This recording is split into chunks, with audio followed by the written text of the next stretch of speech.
Good evening. One Ukrainian couple living in Canterbury is tonight urging the British government to accept more women and children escaping the conflict into the UK. Olena Nizolov, who works at the University of Kent, says her sister managed to flee the fighting, carrying her 2 young sons with her.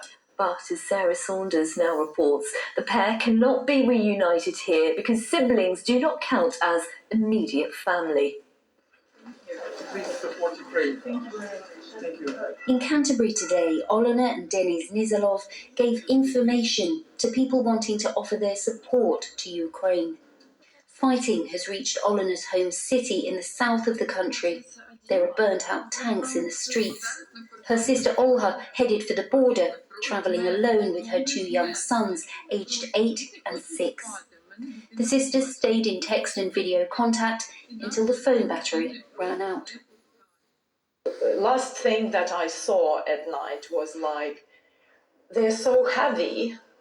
I don't think I can carry them, because they're just collapsing. They're so tired. They're sleeping on the ground. They're just falling on the ground and want to sleep. And it's cold, and she can't carry them. What if they freeze?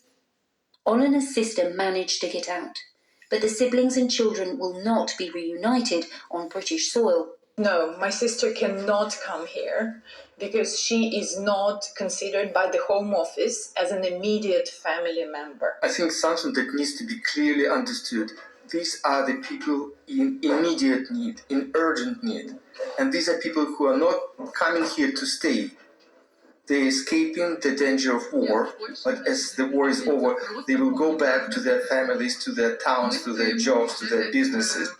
At home in Poland, Wojtek Skivin's family is offering refuge to fleeing families. Here, the business owner is one of those doing what he can to support his Ukrainian neighbours. Just to raise the awareness, what's going on, because we are facing the biggest humanitarian crisis after Second World War. Already, the data from yesterday is 300,000 refugees crossing the border, and we're talking probably about the millions in the next couple of weeks or months. And while some seek safety for their families, this military surplus supplier in Folkestone says others are preparing to fight. Basically, the kind of people that have been contacting me are normal civilians, Ukrainian civilians that need to get back to defend their country. I dealt with a couple yesterday and were ordering 15, 16 sets of kit for troops already on the front line. Olena and Denis are grateful for the help Ukraine has already received.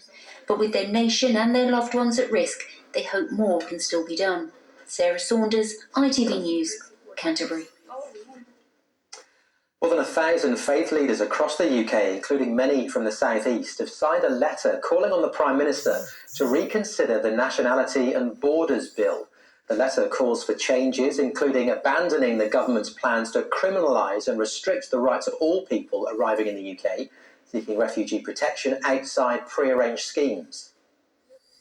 We're asking the government to reconsider so much of the Nationality and Borders Bill, this bill that has colloquially become known as an anti-refugee bill, that has so much wrong with it, but particularly the letter that these 1,000 faith leaders have signed are asking them to reconsider a particular aspect of it that treats refugees differently depending on how they've travelled to the UK. Well, the government's told us the bill will differentiate between those who arrive in the UK through legal routes and those who arrive having had the opportunity to claim asylum already in a safe country. The Brighton Main Line has reopened.